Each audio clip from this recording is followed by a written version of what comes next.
पहले एक बड़ी खबर। जी हां, चीन को राष्ट्रपति ट्रंप का बहुत बड़ा झटका मिला है। ट्रंप ने चीन पर अतिरिक्त 100% टैरिफ लगाया है। अब चीन पर अमेरिका का 130% टैरिफ हो गया। इस खबर पर दिल्ली से हमारे साथ जुड़ रहे हमारे संवाददाता अमरीश पांडे। अमरीश, भारत को लेकर के टैरिफ लगाने के बाद अपने ही दोस्तों से, अपनी चारों तरफ से वो जिस तरह से घिर रहे थे, अब उन्होंने चीन पर यही कार्रवाई की है। पहले से ही वहां टैरिफ था और फिर से बढ़ा दिया, इसके क्या मायने? देखिए, जिस तरीके से ट्रंप ने पहले भी कहा था कि ट्रंप हमारे हाथ में एक बड़ा वेपन है टैरिफ के नाम पर, और इसका इस्तेमाल हम उन देशों के लिए करेंगे जो अमेरिका के खिलाफ या फिर अमेरिका को जो आर्थिक उनके हित हैं उसको पूरा करने में कहीं भी आड़े हाथ आएंगे। तो अब हम देख रहे हैं कि पिछले कई दिनों से लगातार अनाउंसमेंट चीन जो है कर रहा था, विशेष तौर पर रेयर अर्थ मैग्नेट्स को लेकर। इन सारी चीजों को ध्यान में रखते हुए ट्रंप ने कल जब अनाउंसमेंट हुई थी पीस प्राइसेस की, उसके बाद कहा कि चीन लगातार कुछ न कुछ चीजें कर रहा है जो कि अमेरिकी अर्थव्यवस्था को नुकसान पहुंचा रहे हैं, लिहाजा इस पर कुछ बड़ा एक्शन लेने की जरूरत है। अभी तक हमने बहुत कोशिश की थी लेकिन ये सुधर नहीं रहा।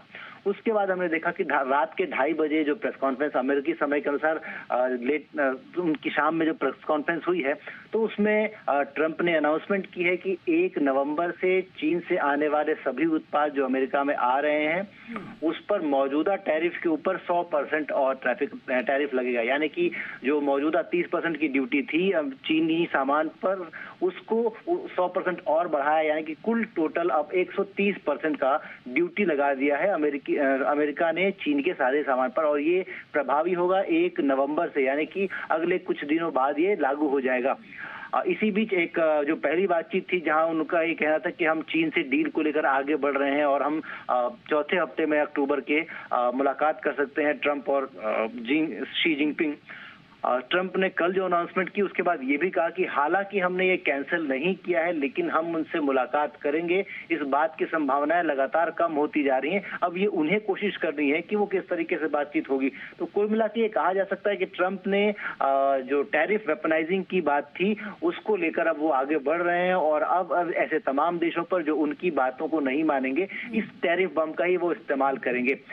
वहां के जो सेक्रेटरी हैं, जो कि वाणिज्य सचिव कह सकते हैं आप उनको, उन्होंने भी यही कहा कि हम ट्रेड वॉर के लिए पूरी तरीके से तैयार हैं और उन सभी देशों को जो अमेरिका की बात नहीं मान रहे हैं या डील में नहीं आएंगे उन पर इस तरीके के टैरिफ लगेंगे और आने वाले दिनों में ये टैरिफ और ज्यादा कड़े होंगे। तो साफ सी बात है कि ट्रेड वॉर अमेरिका ने शुरू किया है और उन सभी देशों को अभी इस तरह की चीजें झेलनी पड़ेंगी। इंडिया पर जो टैरिफ लगा था उसको बढ़ाया था 25% एक्स्ट्रा और अब टोटल 50% का टैरिफ हो गया है। उसी तरीके से चीन, अब आने वाले दिनों में वेनेजुएला की बात हो रही है कि उस पर भी टैक्सेस लग सकते हैं। तो कुल मिलाकर ये देखा जा सकता है कि ट्रंप अपनी बात को लेकर जिस तरीके से अग्रेसिव है टैरिफ को लेकर, जिस तरीके से वो आगे बढ़ रहे हैं और उसको जस्टिफाई करने के लिए वो किसानों का और विश्व शांति की आड़ ले रहे हैं। तो आने वाले दिनों में कुछ और चीजें हो सकती है, लेकिन फिलहाल 1 नवंबर से चीन पर 100% अतिरिक्त टैरिफ की घोषणा। बिल्कुल एग्रेशन नजर आ रहा है और ये टैरिफ वॉर ही है, हथियार की तरह इस्तेमाल कर रहे हैं टैरिफ को ट्रंप। लेकिन ये एग्रेशन उनके घर में ही पसंद नहीं आ रहा है उनकी सरकार को। अब सवाल ये उठता है कि चीन पर एक्स्ट्रा टैरिफ लगा दिया है। पिछले दिनों हमने देखा था चीन, भारत और रूस जब एक साथ एक मंच पर नजर आए थे तो किस तरह से बौखला गए थे ट्रंप। ऐसे में अब क्योंकि चीन पर एक्स्ट्रा टैरिफ लगाया गया है, क्या किसी तरह का कोई रिएक्शन उधर से भी आया है? देखिए, चीन की तरफ से अभी तक कोई रिएक्शन एज सच नहीं है, लेकिन उनका स्पष्ट कहना है कि टैरिफ को हम टैरिफ के हिसाब से ही देखेंगे और उसको उसी हिसाब से हम रेसिप्रोकेट करेंगे। यानी कि जब पिछली बार 30% की ड्यूटी लगाई गई थी तब चीन ने कहा था कि हम भी उन सभी सामानों पर जो कि अमेरिका से हमारे पास आते हैं उन पर ड्यूटी लगाएंगे, और चीन ने भी सेम रेट पर ड्यूटी लगाई थी। अब अगर 100% अमेरिका की तरफ से लगाया गया तो संभव है कि आने वाले दिनों में चीन भी इस तरह का कोई एक्शन ले सकता है। हालांकि चीन ने जो रेस्ट्रिक्शंस लगाई हैं एक्सपोर्ट पर, चाहे वो रेयर अर्थ मैग्नेट्स को लेकर हो, चाहे वो चिप्स को लेकर हो, चाहे वो बाकी चीजों को लेकर हो, वो पर्याप्त है कि अमेरिका की जो अर्थव्यवस्था है, अमेरिका की जो मैन्युफैक्चरिंग है उसको नुकसान पहुंचाने के लिए। और चीन को ये भली भांति पता है कि अमेरिका से अगर हम ये चिप्स को आने पे रोक लेंगे, अगर अमेरिका से हम अमेरिका को रेयर अर्थ मैग्नेट्स जाने से रोक लेंगे, तो अमेरिका की जो मैन्युफैक्चरिंग है, जिसका सपना ट्रंप देख रहे हैं कि आत्मनिर्भर हो जाएगा अमेरिका, वापस से मैन्युफैक्चरिंग वहां बढ़ जाएगी और बाकी देशों को वो अपनी उंगली पर घुमा सकते हैं, वो नहीं हो सकता। और चीन को ये जो चीन का पैतरा है वो अब कामयाब होता दिख रहा है। अमेरिका के सारे टैरिफ लगाने के बावजूद रेयर अर्थ मैग्नेट्स नहीं मिलना अमेरिका की जो ऑटोमोटिव एजेंसी सेक्टर है उसके लिए बड़ा सेटबैक होगा, क्योंकि जिस तरीके से हम देख रहे हैं लगातार गाड़ियां एडवांस हो रही हैं, चिप्स की जरूरत है, रेयर अर्थ मैग्नेट्स की जरूरत है, जिस तरीके से मैन्युफैक्चरिंग और बाकी चीजों को वहां पे बढ़ावा दिया जा रहा है, अगर रेयर अर्थ मैग्नेट्स को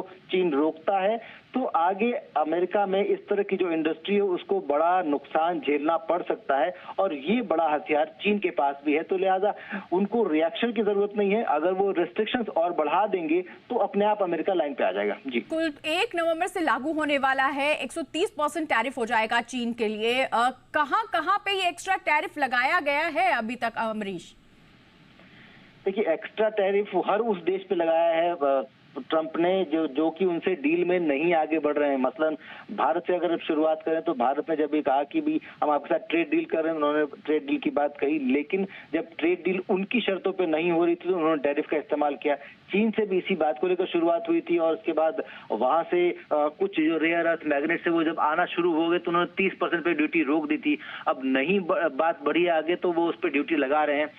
एक सबसे इंटरेस्टिंग मोड़ इस पूरी कहानी में यहाँ दिखता है कि पुतिन को लेकर लगातार वो हमलावर थे, लेकिन कल जब पीस प्राइसेस का अनाउंसमेंट हुआ उसके बाद ट्रंप को पुरस्कार नहीं मिले। इजराइल को उन्होंने थैंक यू बोला क्योंकि इजराइल उनकी तरह की बात कर रहा था। पुतिन ने भी कहा कि ये जो पुरस्कार है ये सिर्फ एक दिखावा है, इनसे किसी व्यक्ति के कैरेक्टर को नहीं जज किया जा सकता है, उसकी जो करनी है उस पर नहीं कोई मोहर लग सकती है सिर्फ पुरस्कारों से। तो उसके बाद पुतिन को धन्यवाद दिया है और जो रूस पर टैरिफ लगने या सैंक्शन लगने की लगातार हर प्रेस कॉन्फ्रेंस में बात कर रहे थे, कल की प्रेस कॉन्फ्रेंस में कहीं भी रूस का जिक्र नहीं आया। जिक्र अगर आया भी तो इस बात के लिए आया कि थैंक यू। उन्होंने जो 2 चीजें की हैं, पहला तो ये कि जो अमेरिका की फर्स्ट लेडी हैं उनकी बातचीत के जरिए वहां से जो बच्चों के सुरक्षित एग्जिट को लेकर बातचीत हुई है, यूक्रेनी जो बंधक हैं उन बच्चों को और जो युद्ध क्षेत्र में फंसे हुए बच्चे हैं उनके सुरक्षित एग्जिट को लेकर बात हुई, उसके लिए थैंक यू बोला।